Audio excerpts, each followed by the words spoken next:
Good evening, everyone.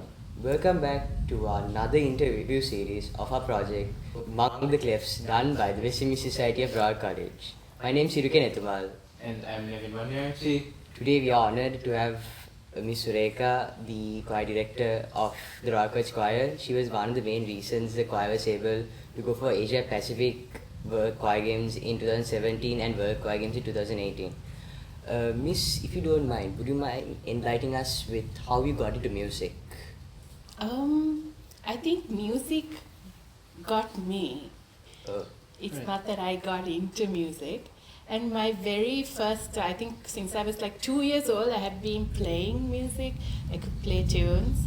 And the very first time I went to watch my Royal College cousin perform at the Royal Main Hall, right? I was 4 years old. And they said if anyone from the audience would like to come and try out this organ, you can do so. And then I told my mother, isn't that for me? I just thought that everybody played the piano just like how you walk and talk. Right. So my very first public performance was at the Royal College Main Hall. Right. So it was meant to be. And I had forgotten about all this when I came to Royal to teach y'all. But when I went to the main hall, the magic of the hall caught me. And I can even picture myself sitting there as a 4-year-old, feeling so much at home, right? And it's come full circle. And I think that's kind of the magic of Royal and the meant to be part of it. And it's been a wonderful journey with the royal family, which is all of you guys. What sort of, I guess, who was the person that guided you throughout all of your journey? And like someone that you, I guess, looked up to as a mentor almost. Well, I'd say even though my mom did not I had so many, actually, so many, but even though my mom didn't learn music, what she didn't have, she wanted to give to me. So she Right. gave of her everything. She found the best teachers and she always went the extra mile. She gave Right. everything of herself to make sure that I had the best opportunity, right?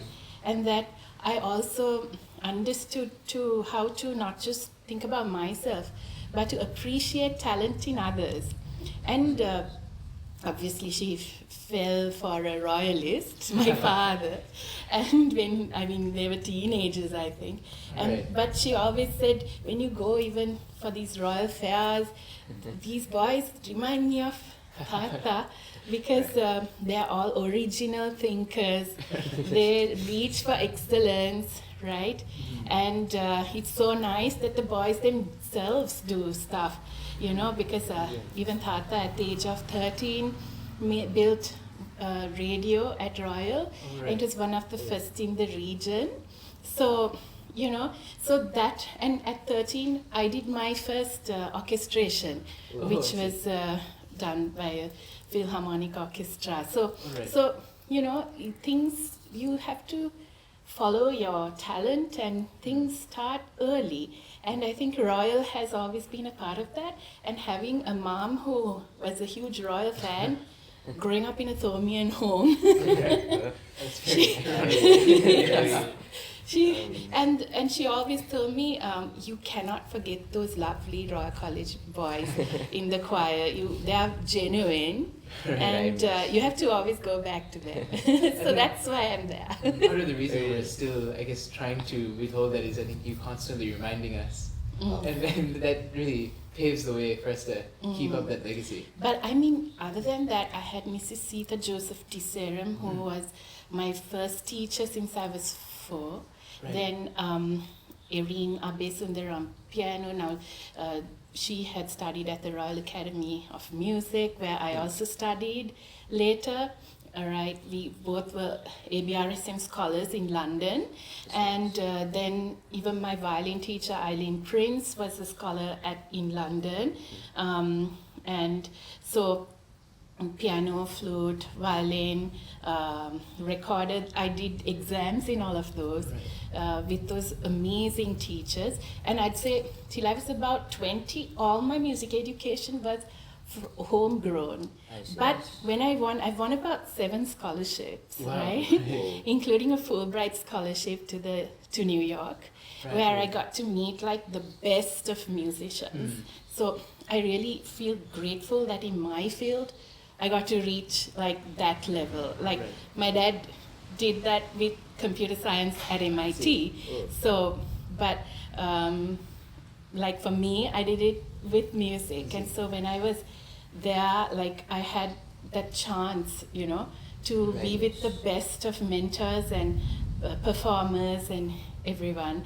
So that is, but also again, Tata always said, you have to come back and serve your country. Yes. Right? And I think you really feel the country at Royal, unlike in any other school. And that is what makes Royal special, because the Royal now and Royal those days is different. But it's always, I think, relevant to what's going on in the country, and you don't get that cross-section anywhere else. And the beauty of a royal heart, you know. I'm just being a bit too much, no? Mustn't say such good things about royal. I'm sure a lot of people are smiling out there. Miss, you've been with the choir for more than 20 years, and just about 21. I'm not that old. I was quite young. I was in my 20s when I joined. Really? And the boys were like my mallis then. But now I have a bunch of putas, which is an amazing experience. Right. Miss, you've like I mentioned, you've been in the choir for like quite a bit of time. And Miss, what was it like back in the day? Like, so at that time, when I came. Like when I was at the LC choir leader and stuff, like I knew my old friends in the Royal Choir and WMS, they were always, you know, very nice, and I still am friends with them. And but it was a different setup. There was always people who loved Royal enough to come and give off their time, but it was mainly the carol service that I was aware of. And they met people who loved the choir, who loved music, who wanted to see the carols go smoothly. They made sure that they were there. I don't know with the earlier generations, with it different CRs and all will say a different story. So then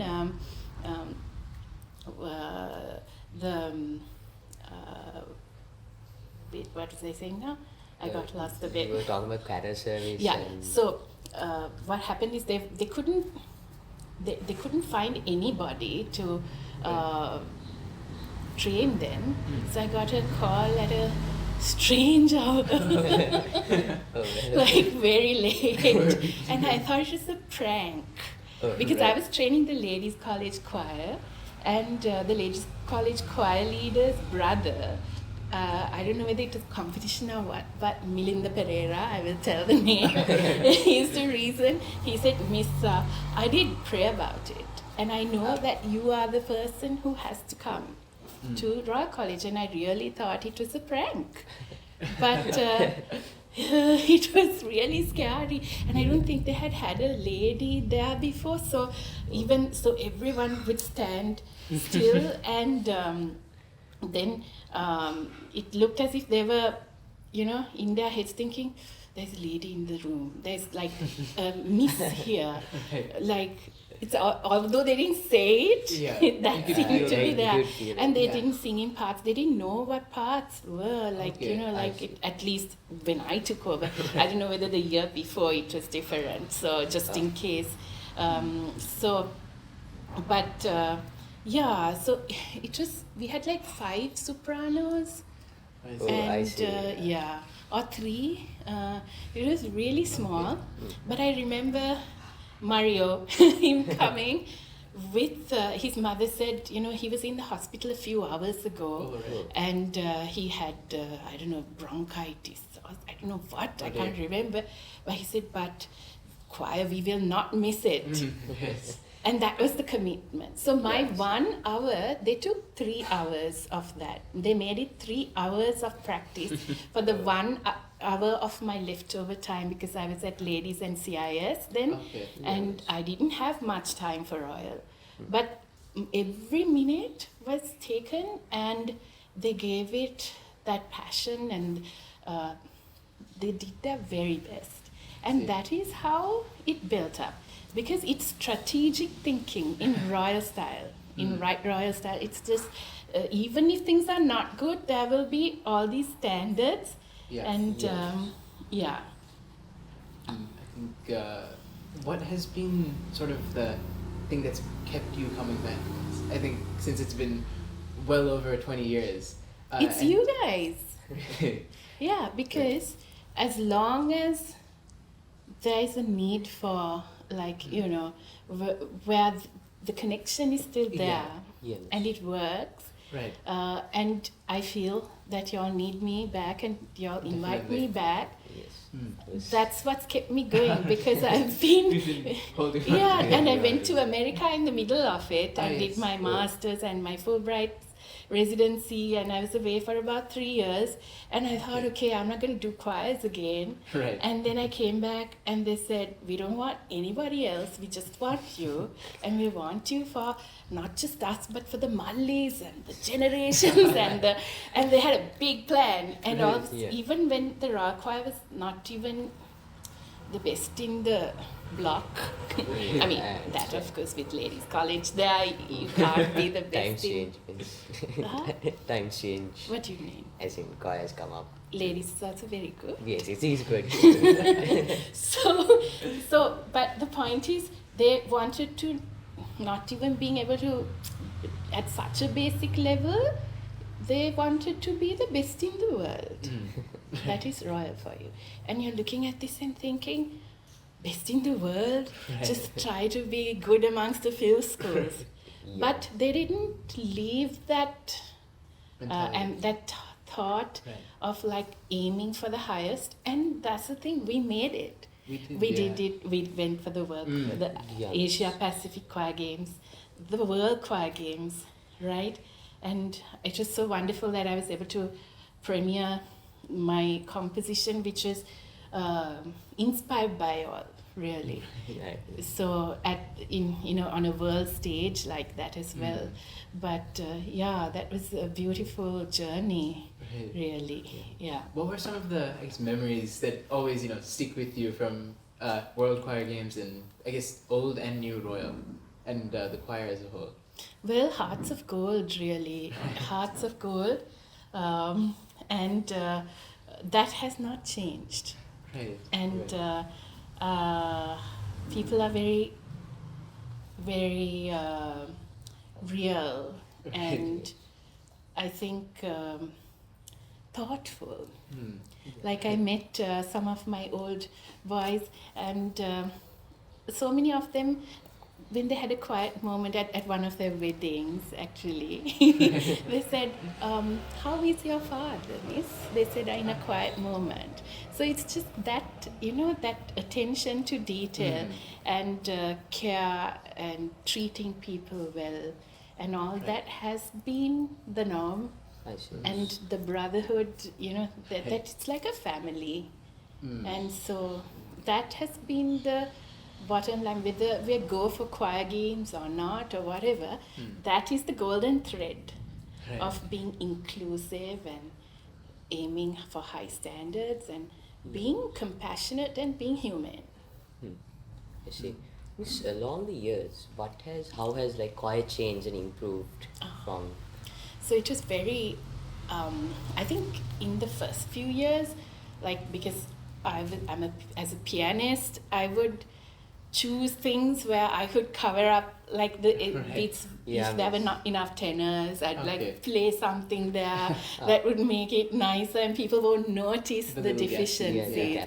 But the thing is, we kept building on those, and then truly for the Asia Pacific Choir Games, it just gave everyone a better focus, from the administration to the parents to everyone, and a greater visibility to the choir in such a big school with amazing, 100 something, 20 something clubs.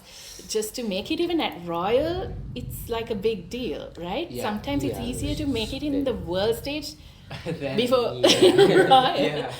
And also one of my old choir leaders, something very interesting he told me, a philosophical fellow. He said, Miss, Royal Choir is different to everything else in school, because it helped us as young growing men to be a little vulnerable and to explore that side of being a boy and being a guy. And it's like a mental spa at the end of a difficult week. And I thought, wow, I didn't know this. It's like a very interesting way of putting it across. So I think we had we were able to order music, which is expensive, and we still need sponsorships for those things, because then we were able to find parts, audition. Now there are hundreds coming for auditions. Those days that it was difficult to keep it. People didn't know much about it. I think so too. So like singing things, I think the hardest ones were like the Hallelujah chorus, which you conducted so beautifully recently. Right? So all the time we have amazing talent like that, new talent, and then unto us a child is born. I remember saying, I don't think we can do this. And then when I say that, I remember Ruisha, the choir leader at the time, said, we can. And then he came and told some girls, I remember, he's not going to like this. He said, I practiced 30 times. He meant once a day for the month, I think. But like the girls just went, oh my goodness, because we combined. And then therefore everyone practiced, but to sing at that level and to be able to go for the work choir games. And I think the height of it was the Century concert. It was just perfect and unbelievable, to think that we could do such huge works and feel the music, be technical but yet spontaneous. And in the work choir games, there was one British judge who had written on Facebook. He had said there were 300 odd choirs, a whole bunch of choirs, but from all the not ladies, sorry, Royal College choir. Oops. I didn't do that on purpose. I just love my school. I'm from Ladies College, so across the road. So that's where this told me from, the Royalists. So we jumped over. But now I'm here and not there.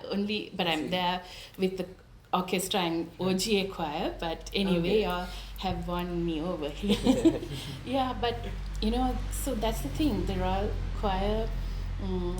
Seeing those standards and that those were the achievements that and that guy said he said there's one choir from Sri Lanka that sang with so much passion that it left a mark. It made an impression on me.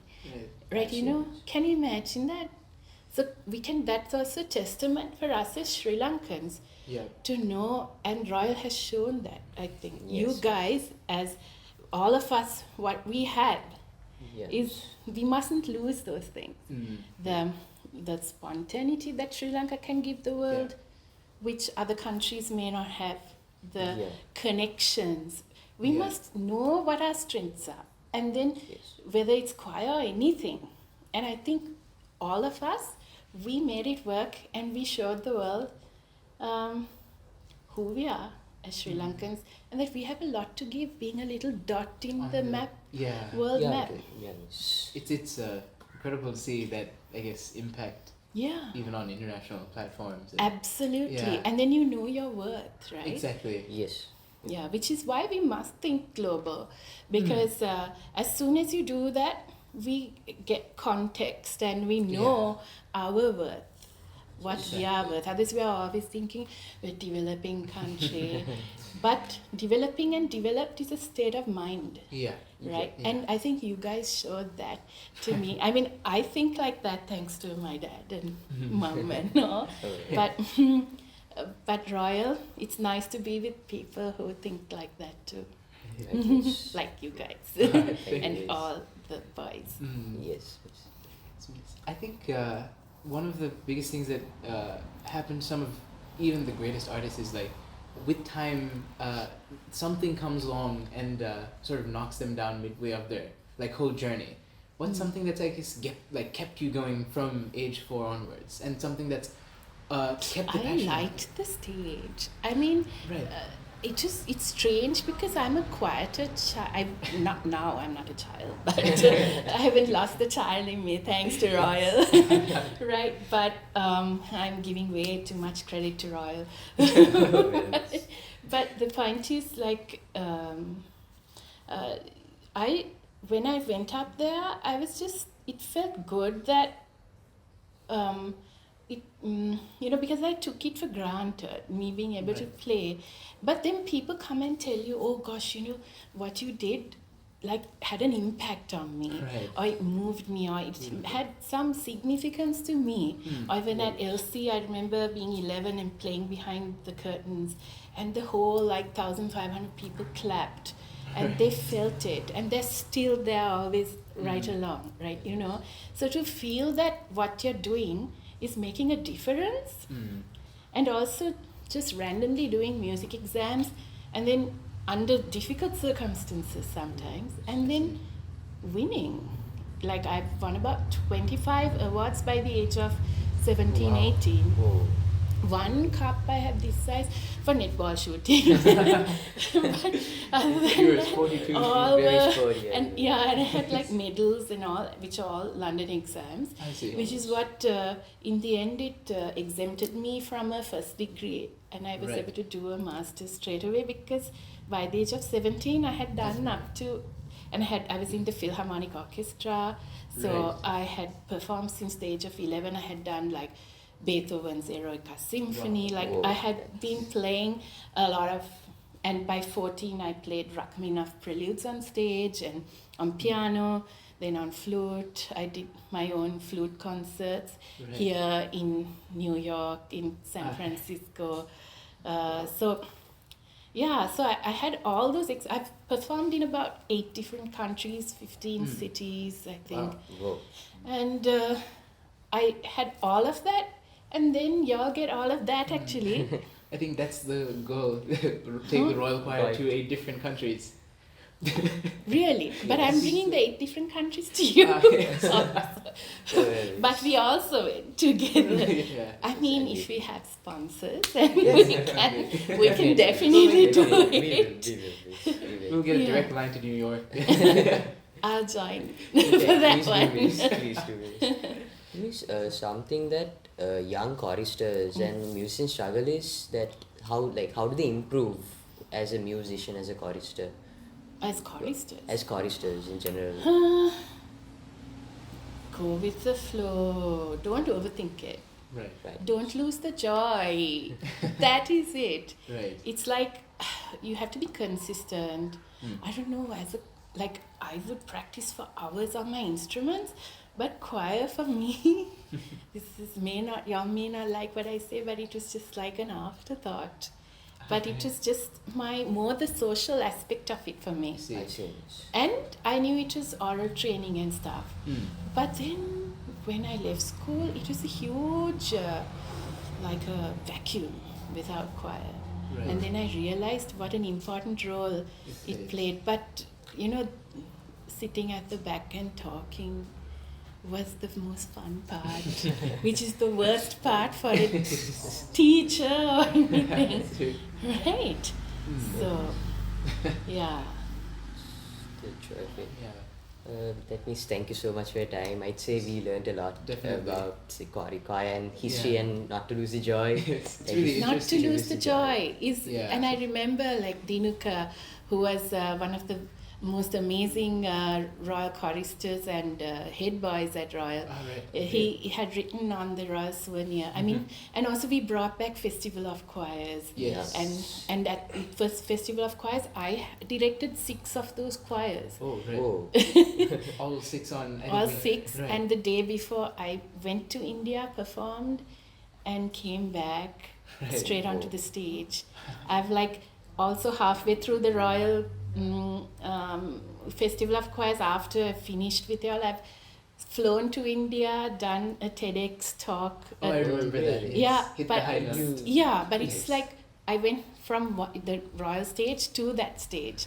So that is how I've always also balanced keeping my standards going up and all that. And also, like I've kept trying to be better, and just finished a master's in international relations also. So that is, I do that also hoping that y'all will never give up, and that you'll always aim for higher things, because that's what Royal is, and has given all of us. So keep improving as individuals and as a group. Definitely. Thank you, Miss. Thank you so much, Miss. It's really interesting to see the evolution of not just, choirs and like schools, but also you. Oh, and thank you for your appreciation. It's so beautiful to see, I guess, how far things and how quickly things evolve. Yeah. And but that appreciation, that is what makes the mutual appreciation. Exactly. Yes. That is our strength. That's why we are all, I'm still there. Yeah, and and that's stuff. the core sort of everything. Yeah. Yes. With that, then, thank you so much for your time. We Thank couldn't you. have chosen anyone else better to do this and to interview. Thank you. Thank you so much, Miss. And with that, my name's Sureka Netawal. And I'm Nevin Wanya, actually. And I'm Sureka Amerasinghe. Yeah. You forgot my surname earlier, Sorry, so miss. I said Sureka Amerasinghe. Yes. Okay. With that, thank you so much. This was Among the Clefs, and we'll see you next year.